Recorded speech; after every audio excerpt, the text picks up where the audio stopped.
दोस्तों आप लोग देख रहे हैं तेज न्यूज़ भोजपुरी। आप सबका तेज न्यूज़ भोजपुरी चैनल में स्वागत है।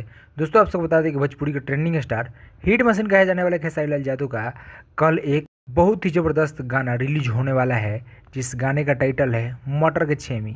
ये दोस्तों आप सबको बता दें कि काफ़ी ज़बरदस्त और यूनिक इस गाने का टाइटल है और गाना भी काफ़ी ज़बरदस्त और तगड़ा लेवल का आ रहा है। दोस्तों सूत्रों को माने तो बताया जा रहा है कि इस गाने में बहुत ज़्यादा लागत लगा हुआ है और ये गाना काफ़ी तगड़ा लेवल पर रिलीज़ किया जाएगा। खास करके इस गाने के वीडियो की क्वालिटी की बात की जाए तो काफ़ी ज़बरदस्त और बेहतरीन बनाया गया है। दोस्तों आप सबको बता दें कि इस गाने को खेसारी लाल यादव और नैना यादव मिलकर इस गाने को गाए हुए हैं। नैना यादव नया सिंगर है मेरे को जहाँ तक लगता है, लेकिन दोस्तों आप सबको बता दें कि सबसे बड़ी खास बात इस गाने में एक्ट्रेस आकांक्षा पुरी नज़र आएगी, जो कि कमाल का अदाकारा है और इस गाने में धमाकेदार परफॉर्मेंस की हुई है।